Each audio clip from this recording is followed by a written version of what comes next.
오늘은 간단히 이 송영길 대표 이 판결에 대한 말씀만 좀 드리려고 합니다. 물론 아직 제가 판결문을 못 받아봐서 어 세세하게 말씀 못 드리는데 언론에 공개된 내용만 보고 제 판단을 말씀드리면 이 법원에서 굉장히 정치적으로 판결했다. 이 저나 송영길 대표는 애초에 검찰이 수사를 잘못한 이 수사권 문제로 공소 기각을 요구하고 기대했는데 이 부분은 그냥 넘어가 버렸어요. 그러니까 이게 사실 제가 여기 LA 들어와서 이해창 씨 회고록을 보니까 이 판사들이 절차주의에 워낙 약하다. 그러니까 예를 들면 어떤 살인범을 다 이 증거로 잡아왔어요. 그러나 그 증거가 위법하게 수립됐으면은 판사는 저 사람이 살인범이 맞다는 심정이 있어도 무죄를 때려줘야 되는데 공소기각이나 한국 판사들은 불법으로 뭐 증거를 가져오든 말든 "요 증거를 보니까 이게 맞네. 뭐 살인범." 그럼 때리는 경향이 너무 강하다는 거예요. 근데 지금 이 수사권 문제는 문재인 때 처음 됐기 때문에 이 수사권 문제로 재판이 이슈가 된 적이 별로 없단 말입니다. 지금 유일하게 지금 송영길 사건하고 윤석열 지금 저 인간이 무지하게 수사권 가지고 지금 도망다니지 않습니까? 그러니까 이 판사들이 그냥 쭉 지내 오다가 이렇게 막 증인들 막 신문하고 냈는데 공소기각을 못 때리고 지금 넘겨 버렸어요. 근데 1심 판결은 그럴 수 있지만 2 심에 가게 되면 이거 더 세게 얘기해야 되고 뭐 안 그래도 뭐 윤석열이가 지금 수사권으로 지금 다 도망다니고 있기 때문에 2심 갔을 때는 이 공소기각 문제가 더 세게 이슈가 될 거다. 그 송영길 대표 사건은 한마디로 검찰이 수사하면 안 되는 사건을 수사했기 때문에 그냥 공소기각으로 가야 되는 거예요. 뭐 딴 거 따질 것도 없는 사건입니다 이거는.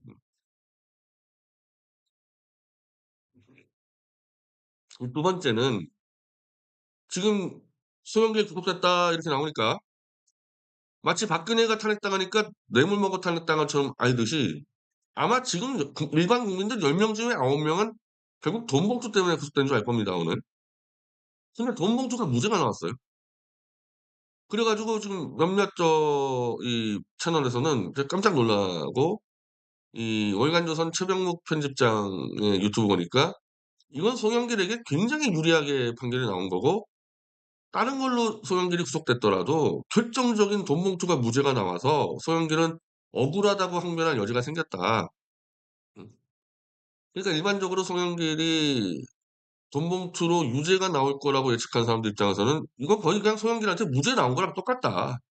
나머지 것들은 나중에 해결하고 되는데 모든 국민한테 1년 내내 소영길 돈 봉투, 돈 봉투로 갔는데 그게 무죄 나왔는데 어떻게 그럼 그거 말고 다른 별건으로 구속을 시키냐. 심지어 이렇게까지 얘기하는 사람이 있는데 공소기각을 해야 되는데 공소기각을 못 하니까 판사가 에라 그러면은 위법 증거 수집 문제로 이 돈 봉투를 무죄를 주고 뇌물죄는 원래부터 말이 안 되니까 무죄를 주고 그런데 이러면 송영길을 전체를 다 무죄 주면은 이거 뭐 윤석열 검찰 다 끝장나는 거 아닙니까? 지금 윤석열만 뒤로 빠져 있지 윤석열의 이 조작 검사들은 그대로 남아 있잖아요. 대표적으로 김영철 검사 그대로 남아 있지 않습니까? 송영길을 기소한. 그래서 먹사위원회 정치자금법 위반으로 이제 이게 가장 경미한 거거든요. 이걸로 일단 에라 구속시키고 보석으로 빠져나와라. 이런 게 아니냐. 그래서 이게 지금 이제 이 정치적 판결이라는 거죠.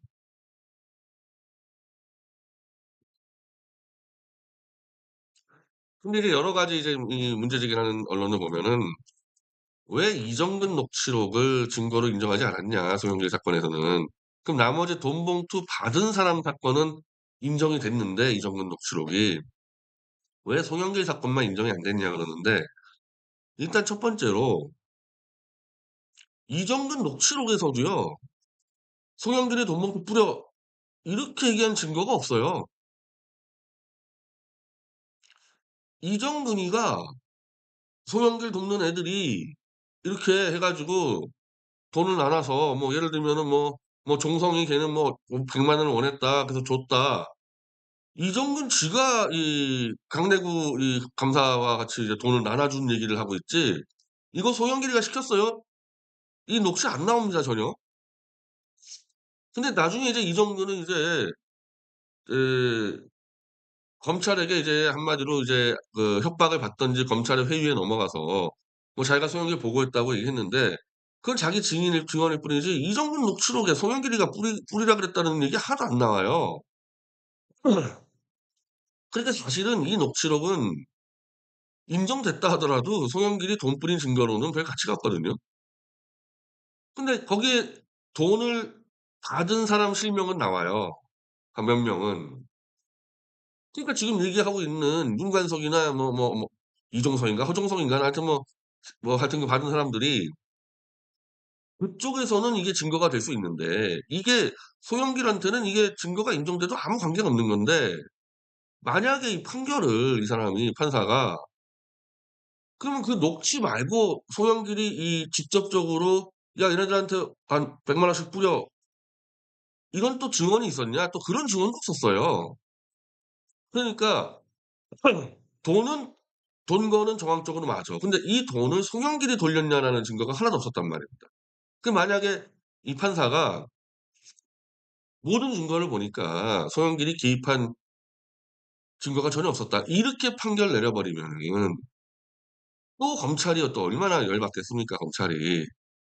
오히려 그냥 이 증거를 인정 안 하면서 마치 요 증거를 인정 안 한 것 때문에 소영길이 무죄 나온 것처럼 해 버리니까 오늘 검찰이 그러잖아요. 검찰이 뭐 "발끈했다." 왜 돈 받은 사건에서는 이 증거가 인정됐는데 소영길에서는 증거가 인정 안 되냐. 이런 식으로 나오는 거 아닙니까, 이런 식으로. 그래서 이제 조선일보도 막 이 무슨 전직 판사 나와 가지고 막 말도 안 된다 어쩌고저쩌고 하는데 다시 강조하지만은 이정근 녹취록에도 소영길이 돈 뿌렸다는 얘기는 없단 말입니다, 거기서.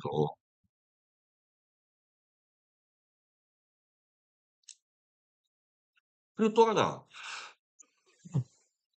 똑같은 사건이어도 그거를 문제를 삼느냐 안 삼느냐에 따라 달라지죠.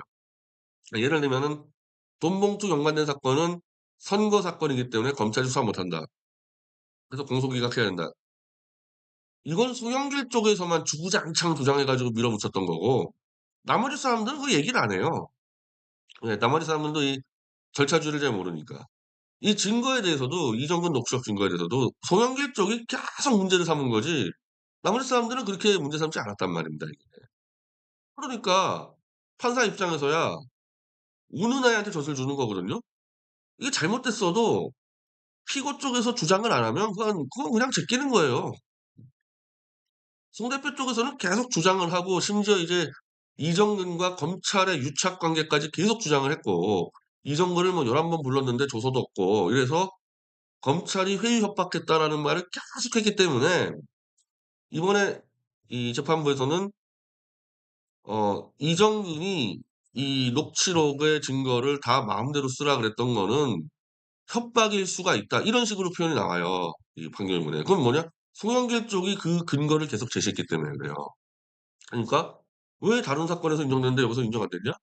송영길이 가장 효과적으로 문제 제기를 했으니까 그렇게 된 거죠, 이거는. 그럼 이걸 들고 이제 민주당에 돈봉투 걸리는 사람들은 싸우면 되는 거죠. 이 판례를 들고 싸우면 되는 거죠.